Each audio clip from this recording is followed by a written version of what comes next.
Baik, terima kasih sekali lagi pada moderator membolehkan saya untuk jalan-jalan. Karena Bapak Ibu kalau ada di depan, kursinya agak kecil sehingga rasanya itu ke mic itu agak canggung. Ya, yang saya hormati Bapak Rektor yang diwakili oleh Sekretaris Universitas Prof. Wayan Dasne, ya, para pembicara Distrum ke-14, 14 profesor, 70 doktor, yang saya hormati Ketua Panitia Lustrum beserta panitia yang cukup hebat karena siang malam selalu memburu para pembicara. Yang saya hormati para hadirin yang saya banggakan, ada mahasiswa saya, ada mahasiswa Bapak Ibu semua ya ikut bergabung menikmati apa yang kita peroleh. Assalamualaikum warahmatullahi wabarakatuh. Selamat pagi semuanya. Ya. Alhamdulillah ini adalah inspirasi saya sejak 2014. Saya mencoba mendalami pembelajaran PPG, ya, karena di 2014 saat itu tidak menggunakan learning management system. Artinya kita langsung menggunakan luring, ya, seperti yang ada yang saat ini adalah Prajab. Pasti Bapak Ibu yang terlibat sangat memaklumi. Ya. Kemudian di pandemi kita dipaksa untuk menggunakan bagaimana sistem itu. Ada manfaat positif yang di situ, yaitu betapa murahnya dari yang sangat mahal internet menjadi sangat murah. Ya. Sehingga kita yang semula tergagap-gagap sekarang sudah lumayan familiar. Ya. Tahun 2020-2021 saya mulai sangat erat menjalani hubungan dengan para guru-guru yang terlibat dalam PGSD, mungkin dari Aceh sampai Papua, ya, sehingga merasakan suatu perbedaan yang cukup mendasar di situ. Kemudian bagaimana peran sistem yang ada di tempat kita, LMS ini, ya. Ini saya dalami karena saya juga sering terinspirasi, sering dapat tugas dari Prof. Banji karena beliau mengembangkan PPG di tingkat pusat, ya. Sehingga bagaimana mengembangkan kinerja yang ada saat ini. Bahkan di penghujung 2 tahun ini yang LMS kita berbasis Moodle sama dengan si Pejar kita sangat tangguh. Bayangkan Bapak Ibu digunakan seluruh Indonesia, dibebani dengan berbagai macam media, tapi masih stabil. 2 tahun ini kemudian beralih dari Moodle ke dalam Canvas.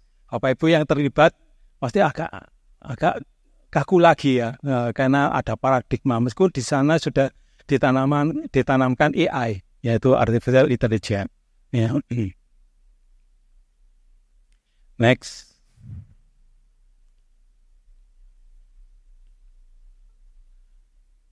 Nah, baik, background yang tadi saya menginspirasi, ya, karena ternyata inspirasi itu betul menurut Prof. Dasna itu mahal, ya. Inspirasi celing, ya. Kemudian baru explore baru bagaimana pendidikan yang ada di seluruh dunia ini, ya. Kami mencoba di jurnal-jurnal mulai dari yang ada di Nigeria, Siberia, Filipina, Argentina, di negara maju yang saya cuplik, ya, di Australia. Ternyata kebetulan ada kesempatan di Australia, ada blank spotnya juga Bapak Ibu. Pada waktu kita berakses internet pada lewat tertentu, enggak, kosong ini, enggak bisa nyambung.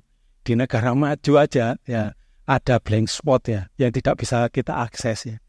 Itu menandakan bahwa ada poin yang nomor 2 tadi, bahwa ada kesenjangan akses, ya, yang ada di situ. Dan itu diakui oleh di negara maju bahwa aksesibilitas jadi terbatas. Ya, di Australia menekankan seperti itu. Di banyak negara itu adalah kurangnya pelatihan, kemudian konten yang tidak memadai, kolaborasi yang kurang terbina dengan optimal. Ya. Di Indonesia dibentuk dengan varian negara berkembang, tetapi mempraktekkan Moodle sebagai learning management sistemnya itu dengan yang sangat luas. Kita lihat indikator, saya ngambil data di GTK, yaitu Direktorat Jenderal Guru Tenaga dan Kependidikan tahun 2022 itu bahwa sistem itu dikelola bersama oleh Direktorat dan 61 perguruan tinggi. Ya. Kemudian peserta yang terlibat 24.000 dan 23.961, kurang lebih 24 ribuan lah Bapak Ibu. Saat ini pasti lebih sedikit, karena saat ini ada bergabung dengan luring. Ya. Kita beralih ke zamannya menjadikan mix ya antara luring sama daring. Ya. Next, rupanya tidak nyampe. Ya. Ini mindset kita biar menjadikan sama dengan kita. Mungkin Bapak Ibu familiar dengan LMS ini, yaitu saya mengambil sampling yang sesuai dengan kompetensi saya, yaitu teknik komputer dan informatika. Dari sini saya mengambil PPG dalam jabatan guru-guru yang sudah menjabat, ya, yang mempunyai profesi teknik komputer dan informatika. Core seharusnya dari Sabang sampai Merauke lebih merge dengan teknologi. Ya. Kenyataannya seperti apa?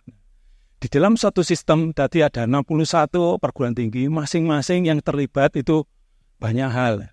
Di dalam perguruan tinggi di tempat kita ada adminnya, ada koordinatornya, ada lecturer, ada guru pamong yang ada di sekitar ini. Dan tentu saja mahasiswa PPG. Oke, next. Waktunya kok lama-lama tambah sedikit ya. Aneh ini. Baik, kenapa saya menggunakan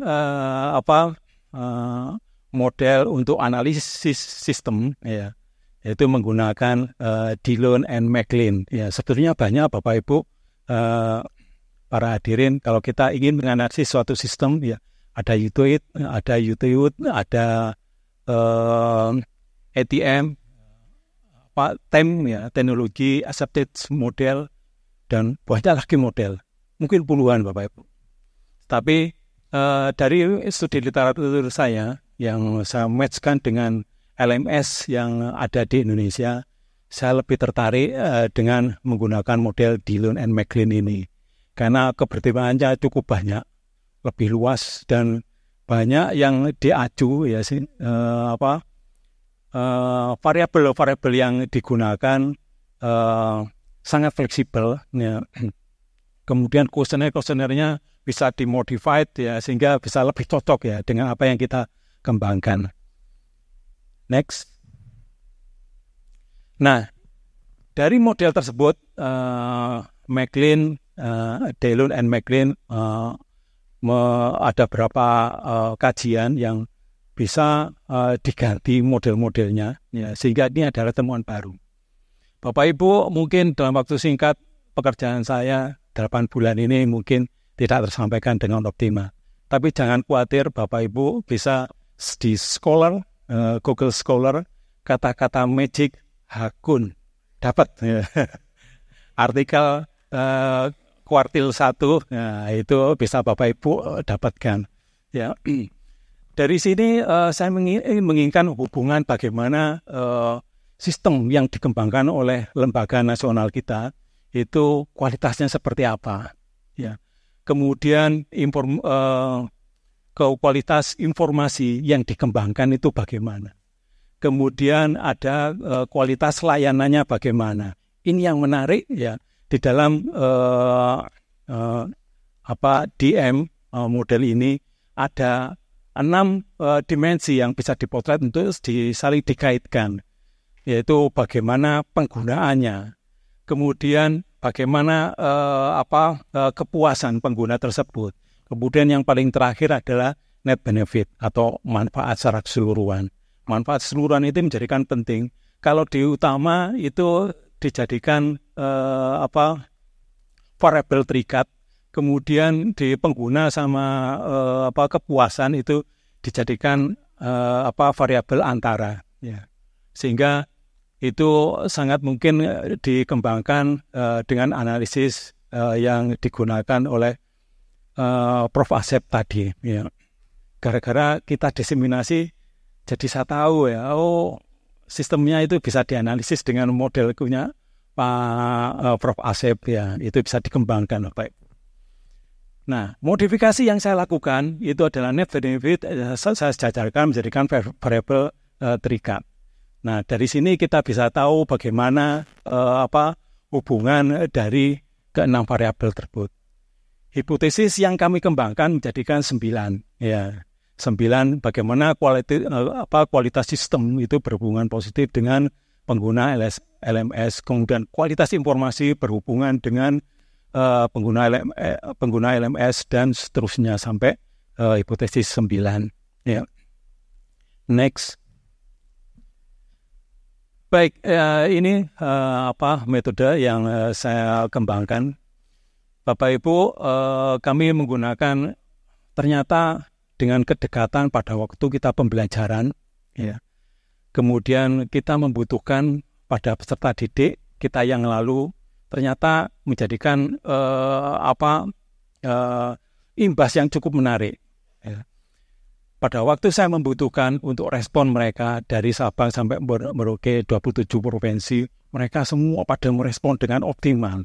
Nah, itu mereka dengan senang hati, padahal saya sendiri tidak bisa memberikan reward, ya. Reward saya paling membuat e-book, ya, yang saya share pada mereka sudah sangat suka, ya, bisa merespon semuanya. Nah, itu adalah berkat pada waktu proses 2021 kita berdaring ria.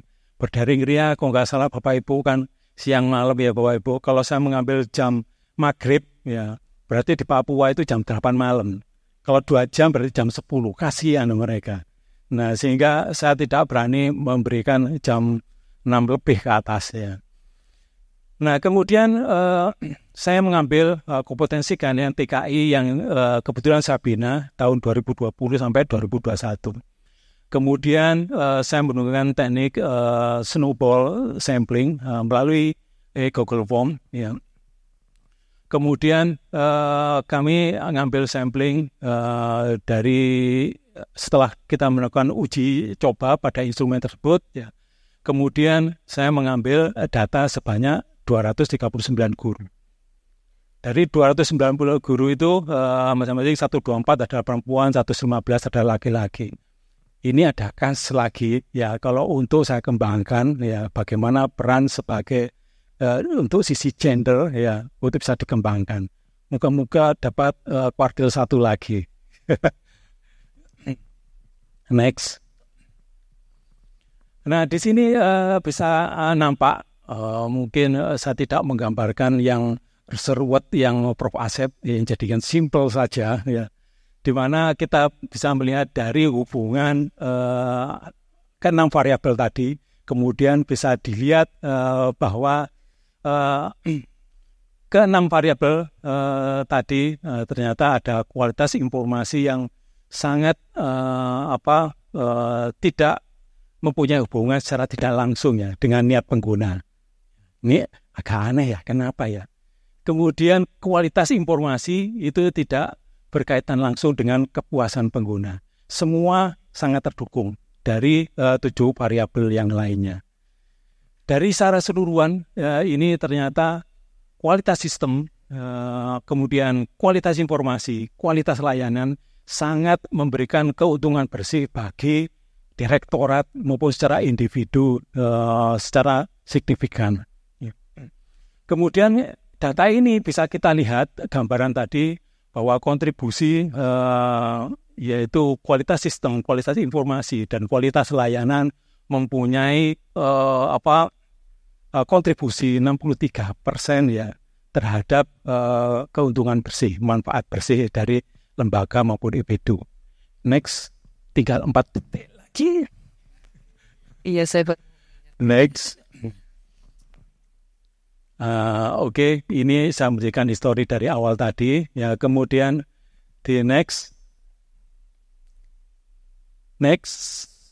Oke. Nah, ini adalah suatu simpulan bahwa maaf lebih moderator, mohon dimaafkan ya.